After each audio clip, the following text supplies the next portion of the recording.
And good Wednesday afternoon. It is February 1st, and our one-on-one series continues. We've been having lots of great conversations. I encourage you to sign up for our newsletter. Yesterday, we chatted with Brad Reed about the upcoming Ocean Race Newport stopover. We are working on rescheduling our interview about Newport Winter Festival. We have Evan Smith from Discover Newport joining us on February 15th. Also on February 15th, we have Jay Sweet and Dan Swain from Newport Festivals Foundation will be joining us to talk about some of the work they are doing out in the community in music programs. So we are always looking to book guests that people want to hear from. So if there's anybody that you want to hear from, anybody you think would make a great interview, shoot me an email, ryan@whatsupnewp.com. Also, on a monthly basis, we have Newport School Superintendent Colleen Burns-Germain on the last Wednesday of every month. And joining us every month so far, we'll see if he comes back again, is Newport Mayor Xay. And Xay, how are you? So far, so good. How about you, Ryan? How are you, Frank? So far, so good. And Mr. Frank Crosby joins us as well. Xay, I want to get started because there was some important information, and if we can help get it out to anybody who might need it, I think this is a good opportunity to do so. And warming centers, it's going to be cold here for a couple days all throughout Rhode Island. But today we're talking about Newport, so we'll focus on Newport. Some emergency overnight warming centers. I know we've talked about these in the past and how important they are to you. So just wondering if you can give us some insight. Yeah, so first we'll talk about what the short-term solution is, and then a quick update on what's going on the longer term. On the short term, we need to have a warming center for this upcoming weekend. We've got dangerously low temperatures, and we needed a safe, dry place where people could keep warm. And so we have opened up the Maritime Center, which is located just below the Sailing Museum. To provide a place for folks who need to get out of the cold overnight. The city has a number of locations that are open during the course of the day: the Newport Public Library, the Edward King House, the Florence Gray Community Center, Donovan Manor. But at night, we have this gap where there isn't anywhere for people to go. And so we have opened up that Maritime Center. We have it staffed accordingly to ensure that it's a safe environment for people that need to get out of the cold. So if you do happen to see somebody, if you know somebody who is going to be in the situation where they might be outside typically, please help them get over to the warming center so we can make sure that they are safe and out of the cold. Longer term, this is a situation the city is. Yeah, go ahead. Sorry, Ryan, go ahead. No, it's all right. I was going to say, I know this is a situation that you have your eyes on. So go ahead. You were going there next. Yeah, so we've been working on this issue for a bit, right? So traditionally, we had a number of nonprofits in the community that help provide that safety net for individuals overnight who needed somewhere to keep warm. Unfortunately, when COVID hit, individuals moved out of those congregate settings into individualized hotel rooms that were paid for with COVID funds. With those funds no longer available, people unfortunately find themselves back out on the street. And so it came to our attention a little while ago, I think just after our last interview, that we needed to find a solution for individuals who are out in the cold. This isn't an area that the city's traditionally tread, right? Traditionally, our nonprofit community has closed that gap. And so we pulled together a handful of community organizations who typically help provide services to our housing insecure population to figure out and brainstorm what we might be able to do. In the end, Newport Mental Health has done a tremendous job stepping up as the administrator to help serve as a fiscal agent and administrator to make sure these funds are spent in a judicious way if we're able to get them. We have an actual staffing service provider who has an existing client base in this area who has stepped forward to help provide the staffing. And right now we're really zeroing in on what the right location is. We've had a series of fits and starts at different locations. We're hopeful that we have the right match on the 5-yard line at this point. And so while we get that finally firmed up, what we're looking to is what's available in the way of funding. We have a brand new housing secretary who stepped in, Stephen Pryor, who before he even officially started on the job, I was able to get a meeting with and said, look, we have this situation. We need some funds to help us get this warming center up and running, to help provide supplemental funds to organizations that do critical community outreach, like the housing hotline. And so, we need access to the same type of funding that warming centers upstate have been receiving. And so we're hopeful that we will get a favorable reply to our grant request to help get an interim funding warming center set up that'll cover us through the balance of this season. I wanted to, you're talking about people who are homeless in the community who are living out. Is there, I know many communities have turned to hotels and motels that are closed during the winter months, and they get a grant, a fairly significant grant from the Rhode Island Foundation that provides help in that area. Have has the city received a grant, or any of the agencies that are involved in that? And are there any motels and hotels that are in use? I know, for instance, the city of Newport, they've had a significant reduction in the number of people who are out in the street. Not that it's, not that there aren't some people. You mean And I wonder what the situation is in Newport as well. Yeah, Frank, that's a great question and a great point. The way that hotels emerged as a form of housing for a lot of these individuals was through the COVID pandemic, where it wasn't safe for them to be in a congregate setting. And so we were able to fund hotel rooms for individuals. We have applied for a limited amount of such funding and are waiting to hear back on our application for that funding at this point. The issue that you have at the end of the day, though, right, is that while these individuals were safe and dry while they were in the warming centers, in the hotel rooms, a number of other issues emerged, particularly around mental health, right? These are, many of the people that we have that are homeless have just fallen in an unfortunate time, an unfortunate situation, and they're just struggling to get through it. But a large portion of this population has a series of co-occurring challenges that need to be addressed with professional help and professional counseling. And when people are inside hotel rooms, it is very difficult for us to get access to them to help provide that type of counseling, type of service that they need to really be more stable. So hotel rooms actually are not a terribly safe environment for a lot of these individuals who may have substantial challenges. And we want to make sure that they're in a setting where we can help sister them up with organizations like Newport Mental Health that can help them get the services and help that they need. I wanted to, if I can, just follow up with one more. And that goes back a few years when there was a gas crisis in Newport. Are you satisfied with the steps that have been taken that would assure residents that this wouldn't repeat? Or are you looking for more to happen? Right now, I understand it's a temporary solution. So are we talking about the utility situation or about homelessness? Utilities, in terms of everybody, in terms of Newport. And we had a few years ago when the gas went out, and in some of the coldest weather of the year. And the question is, what happens? Do we have a solution to that, or is that still unresolved? Yeah, the solution is constant investment in our critical infrastructure that we have as a community. Obviously, gas was the trigger there. We've seen electricity be the issue in the Southwest. I think we also have obviously some pretty substantial stormwater, water, and sewer challenges. Overall, our city has tremendous infrastructure needs that we need to be investing in at a much faster pace than we currently are. The challenge that we have is that our ability to actually raise the revenues to cover that are somewhat limited, right? We can't shock taxpayers who already feel the burden of property taxes that they're paying. And so we need to be looking to additional ways and additional resources that we could access to help us pay for that, for these infrastructure improvements that we need. I spent a substantial amount of time going down to Washington to reach out to the contacts that I had in our federal government, to network with the U.S. Conference of Mayors, to try and get additional access to funding that municipalities could receive directly from the federal government. I think a lot of times when we think about these infrastructure projects and the investment need that we have, we tend to think to either raising tax dollars, raising utility rates, or maybe going to the state for some funding.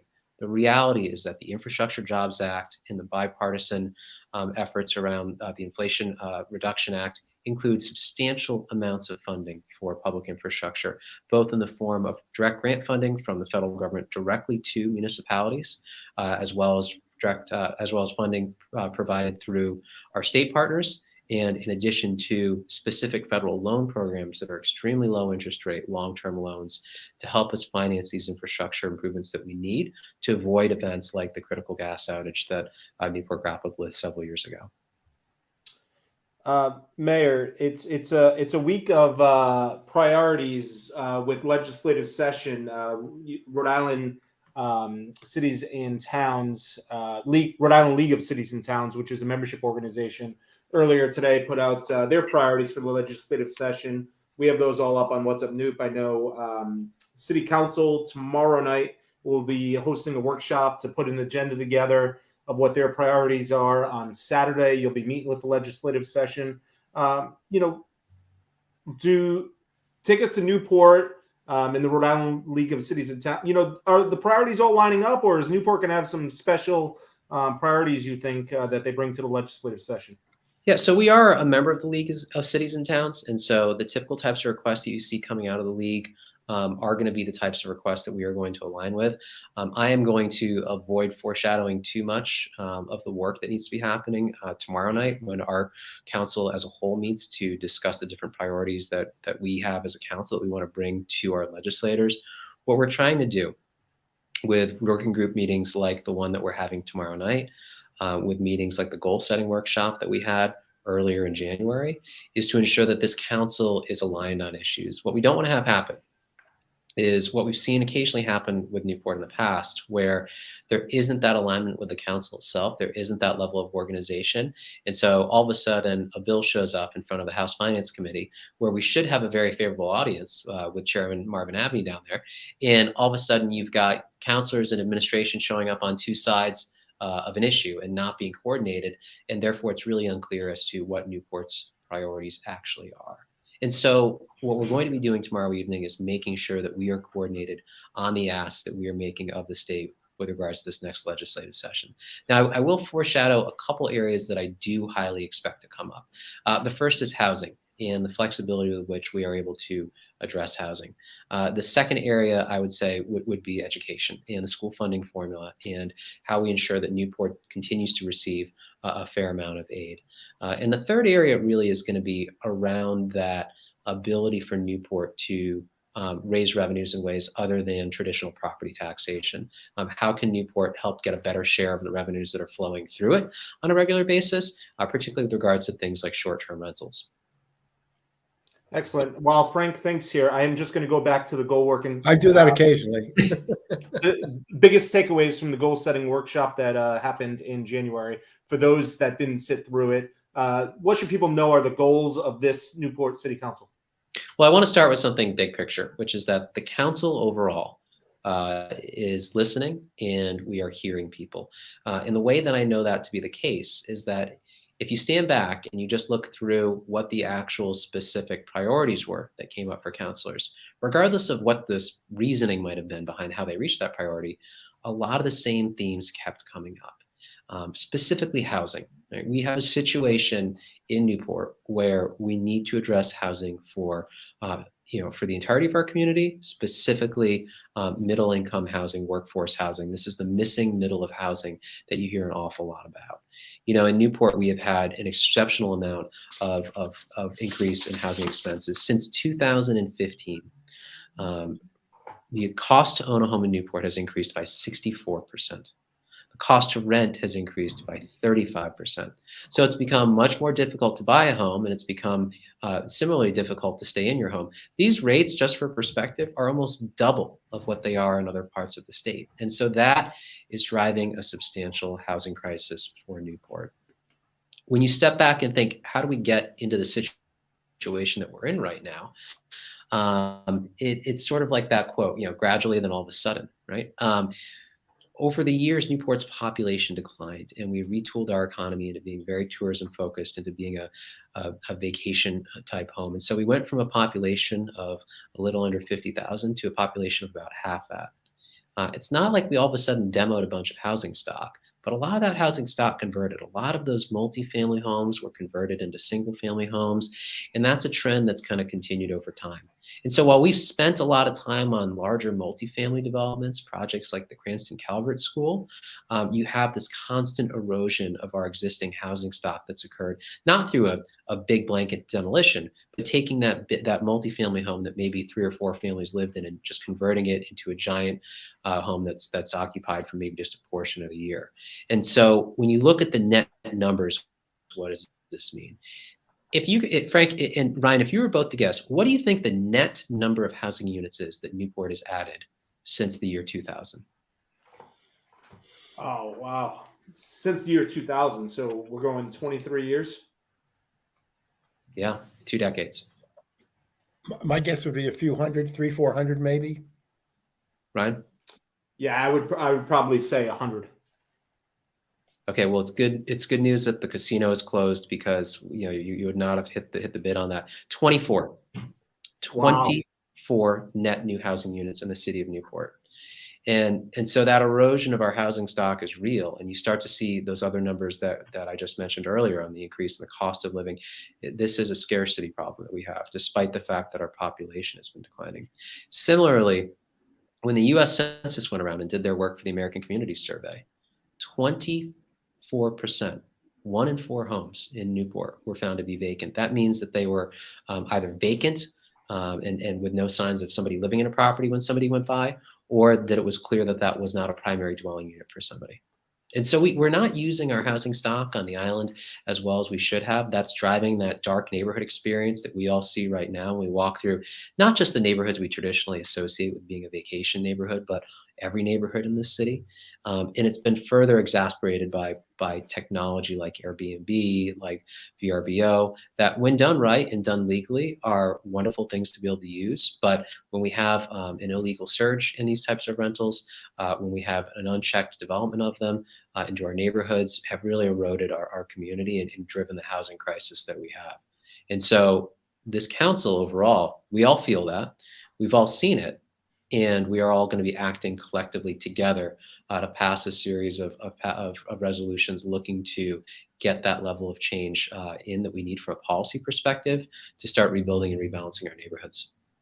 And to show how quick you work, Mayor, I just got from the city clerk the agenda for next week's meeting, and resolutions. There are 5 of them, and requesting the city administration to review short-term rentals, requesting the city administration to provide a comprehensive review of the city's zoning code, requesting a comprehensive review of the city's zoning and historical zoning ordinances, requesting the city administration, planning board, zoning board, and historic district commission to provide ordinance and policies which would create accessory dwelling units, and finally, requesting the city to consider reopening the RFP for a Cogshell School, provide a list of vacant buildings in Newport for the potential for redevelopment. That's a lot of action. Yeah, and I think what's important is it's spread out across the council, right? What you're going to see is that this council is trying to speak with a consistent voice on what its priorities are and how we see the problems, and that we're hearing our constituents, that we're hearing our neighbors on the issues that are important to them. But we're also trying to demonstrate that there are a lot of different tools that the city needs to be using to address this crisis, that we are serious about making sure that we are using those tools as effectively as possible, working with the administration to get that done. But more importantly, that every counselor feels that they have a stake and a role in helping to implement policy in a responsible way. And I'm happy to go into any one of those policy issues that we've tossed out there for the week if you'd like. But I realize you only have so much time, and I don't want to entirely steal the show of my fellow counselors who are putting a lot of good work into the space. So one of them I did want to look at was the Accessory dwelling units, which was a big deal with the AARP last year. The legislature approved enabling legislation, which would allow cities and towns to be able to then go off and do something, but nothing that requires them. What's the resolution that's on the agenda for next week? Well, geez, Frank, with all that background, people are going to think that we've spoken before this interview, and that wouldn't be much fun, would it? Great background on that. Great insights to kick us off. Look, what the General Assembly legislation did was basically push down to the municipalities the responsibility for writing a policy if they wanted on accessory dwelling units. Traditionally, Newport has not allowed for accessory dwelling units in most of our residential zones. And so what the council is asking the city administration to do is to actually go about writing what we should be considering as the best possible policies for accessory dwelling units in the city, with the focus being having additional housing for residents, right? So what we don't want is accessory dwelling unit policies that are going to incentivize the build of a bunch of ADUs. Sorry, ADU is the acronym for accessory dwelling unit. A bunch of ADUs to then be turned into short-term rentals. That's not the intent. What we're looking for is ways to take advantage of the existing density that we have and to actually get people to start using that as housing. So it might be helpful to talk about what an accessory dwelling unit is, right? A good example of an ADU would be something like an in-law apartment or the apartment over a garage or a carriage house, right? These typical accessory dwelling structures that are occupying existing space on land and that we think could be effective to helping us address the housing crisis that Newport has. It's a policy and approach that many, many other communities have taken, so we know this is a powerful tool.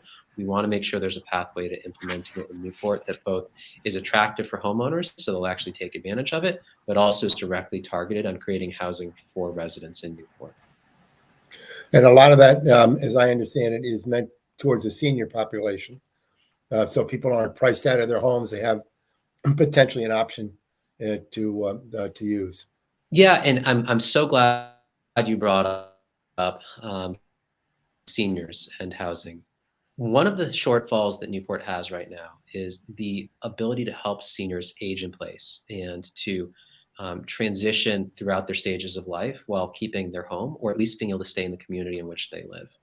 And so accessory dwelling units can be very helpful to this. We hear many times people say, gosh, I wish my kids could live there, but they can't find a house here. Well, what if mom or dad who are living in the 5,000 square foot home that you grew up in? I'm picturing one of those beautiful homes on the neighborhoods off Broadway, or maybe even in the Point. We're able to say, hey, mom, dad, we would love to move back. You're currently living in the 5-bedroom house that we raised in. We'd love to raise our kids in that home.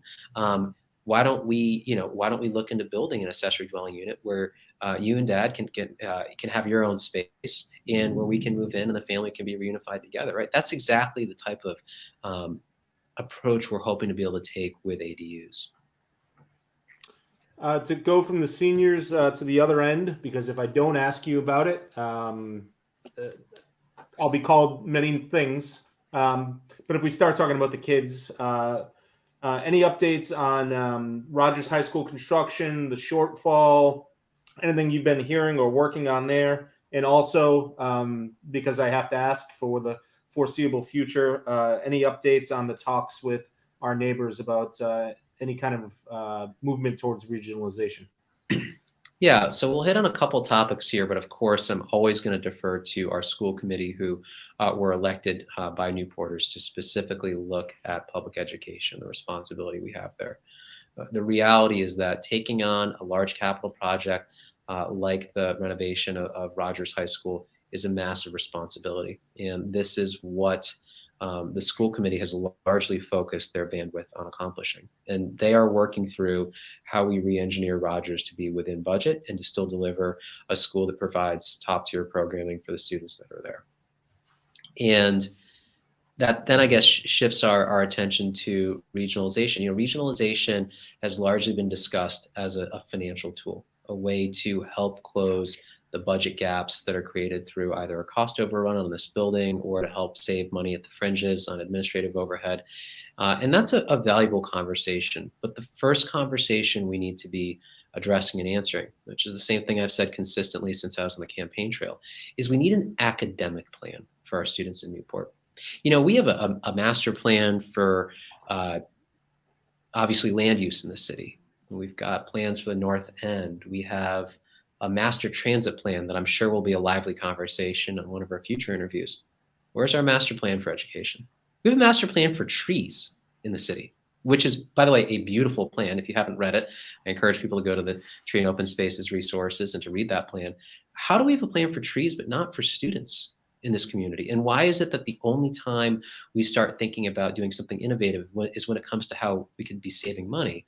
That yes, could be reinvested in education, rather than thinking about what is it that we actually need to be spending money on to improve educational outcomes for Newport students at the level that they deserve. And so when it comes to where I will be pressing and spending my attention, it'll be to support the Newport School Committee in completing Rogers High School as close as we can to on budget and as to highest standard as our students deserve. And then to be focusing on how we start building that big academic plan. Newport is one of the most culturally rich communities in the Northeast, with the institutions that we have here, with the community members that we have that are engaged. Our school system should be a top performing school system, but we're not going to get there if we keep nickel and diming and focusing on just short-term ways to save money. We need to be building that grand vision, and I think that it's time for Newport to really focus its attention on how to go about doing that. You talked about educational funding, and I'm curious what you would like to see. And tell me if I'm wrong in this perception.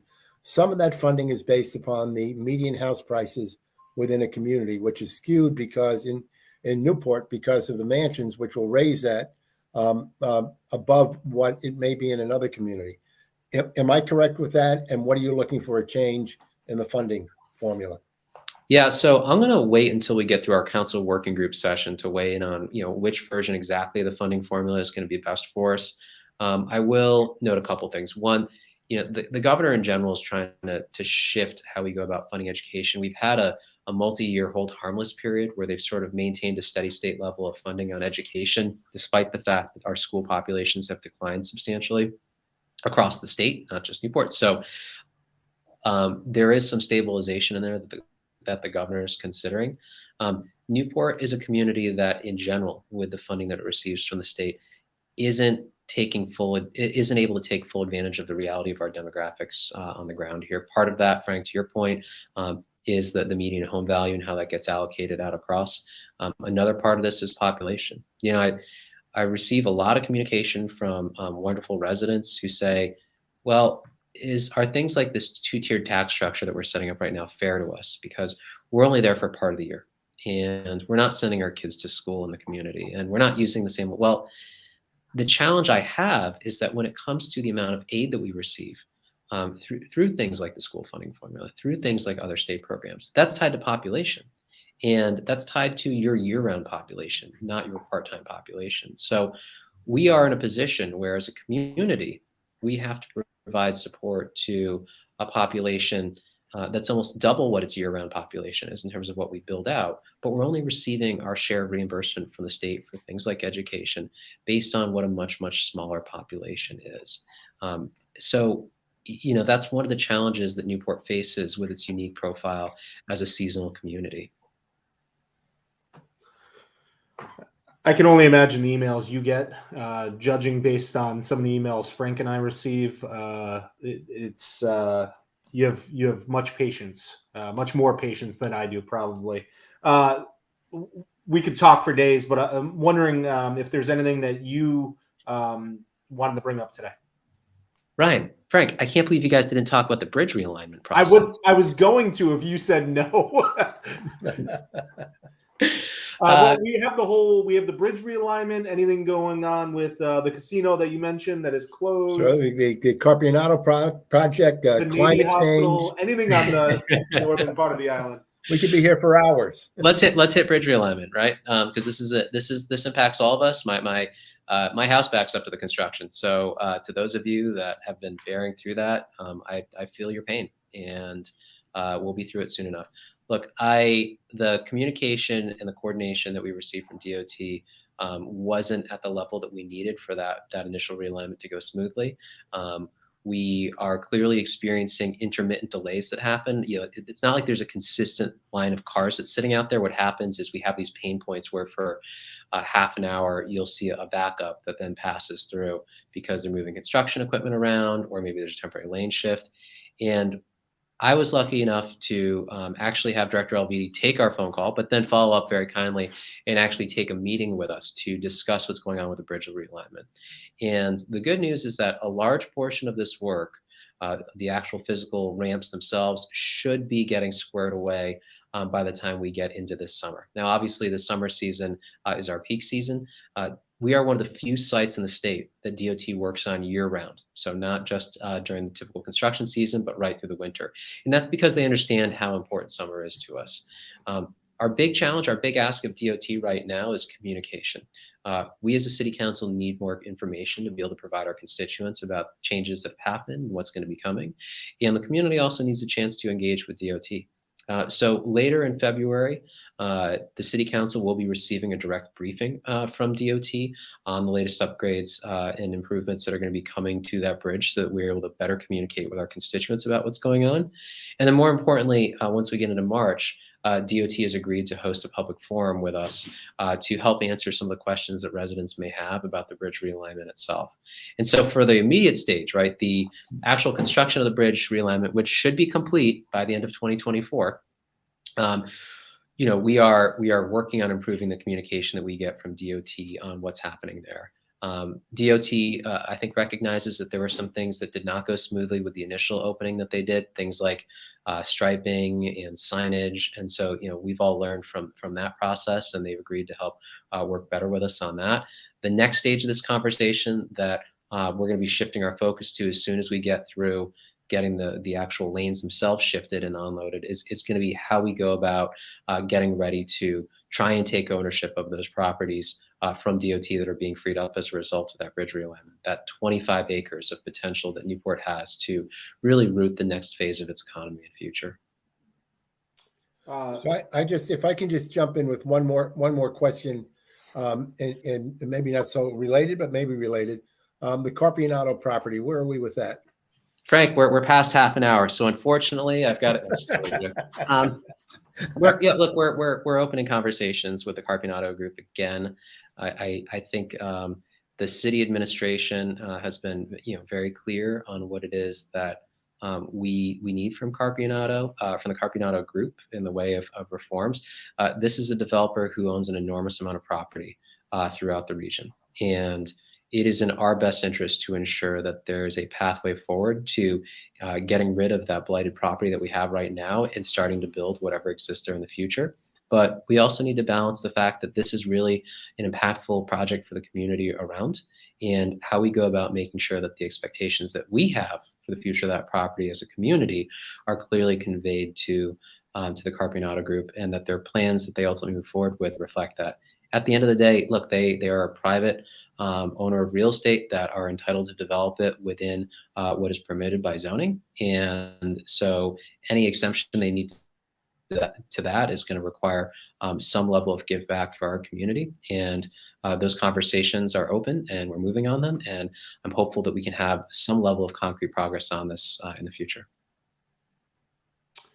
Besides attending Newport Winter Festival, as well as Newport Burger Bender and all of the great events happening in February, let's give the residents of Newport some homework. What's their call to action this month? What do you need to have them do, help you with, feedback, participate, anything? Awesome. Well, a few things. First, we did just release a new citizens engagement guide. If you ever want to come to a council meeting, please check that out. It's available online. It'll also be available at our meetings in both English and Spanish. And so we're looking for citizens that want to engage, speak at a council meeting. If there's something on your mind, come see us. We recently posted for boards and commissions. We're looking to get residents engaged on boards and commissions that haven't historically. Look, I didn't know many people when I first moved to Newport, and was able to jump in and get engaged and start having an impact in my community. And I'm hoping that other Newporters will feel the calling to step forward and do that by maybe volunteering and serving on a board and commission. So that posting is up. You're able to apply for multiple boards and commissions just through one application if you want. Please, we need our best and brightest, and we need new faces engaged with our community to try and help. We also in the process of recruiting for police officers in the city. The city is below its minimum staffing levels for police officers. We want to make sure that we are recruiting people into the force that are going to be reflective of our community, that are going to be progressively minded with how they approach community policing. And so that application process is open right now. And then finally, the resident two-tiered tax structure, right? Applications are open between now and March 15th. This is going to be a meaningful amount of savings for residents who live here for full time. We have both the ability to apply online, but we also have specific personnel that we have hired to help residents apply for this reduction. So if you're looking at the form and you say, I can't quite make sense of this, come in and we will help you fill out that form. We want to see residents get this property tax benefit. We know how hard it's been out there, and we want to make sure that they feel they're getting the support from the city that they need to continue calling this place home. This reduction in property taxes is a really, really important thing for the community. And so we hope that people will come by and apply. We've had about 2,000 people apply so far. So there are a bunch more that we're hoping to have come in, including my wife, Alicia, and I, who still have to fill out our application, but it's on our Sunday to-do list. There you go. Well, we appreciate us being on your to-do list. We appreciate you joining us so far every month. It's been 2 months today since you've been in that office. So we appreciate you taking the time. A veteran. A veteran. a veteran by now, right? So I appreciate it, Xay, and we will talk to you probably in March. I'm looking forward to it. Thank you both for your time. Well, thank you. And that is Mayor Xay, City of Newport. We appreciate him taking the time out of his busy day. Again, these people, when I say these people, I mean Newport City Council. They don't do these jobs full time. You can see that he's at City Hall at 4:30 on a Tuesday afternoon, 4 o'clock on a Tuesday afternoon to talk to us. So we appreciate it. It was, I thought he handles himself very well, answered the questions. And of course, we have plenty more. Just a note, Ernie Almonte, I'm just setting a date. He'll be coming on a video cast within the next couple of weeks. He's the executive director of the Rhode Island Cities and Towns. Rhode Island League of Cities and Towns. I knew there was another word in there. And Yes. also Dale Venturini from the Hospitality Association will be coming on. We're really interested in terms of Dale when it comes to restaurants, their employment levels, as we start looking towards the future. We just did a story coming out of the New England Fed, the Boston Fed, in which they were saying there's been a shift in jobs in our region in New England away from the hospitality industry towards better paying jobs. So I'm curious how that affects the restaurants in the community. So a couple of other good interviews. Yeah, we have people can keep up to date with all of our interviews coming up by signing up to our newsletter available on whatsupnewp.com. Right at the bottom of the newsletter, I have our upcoming conversations. Again, we have Jay Sweet and Dan Swain from Newport Festivals Foundation coming up, Evan Smith from Discover Newport, Dave Rosenberg from Newport Winter Festival, and many more. So we are lining them up as quick as our friends across the media can follow our coattails and jump on them and interview the candidates as soon as they see we are. So, all right, Mr. Prosnitz. Very good, Ryan. Thank you. All right. On behalf of Frank Prosnitz and myself, as well as all of us here at What's Up Newp, we want to thank Mayor Xay for joining us today. If you missed any portion of this interview, want to share it, want to listen to it, want to rewatch it, want to watch it from the beginning, all available on whatsupnewp.com in just a few minutes. Thanks for watching.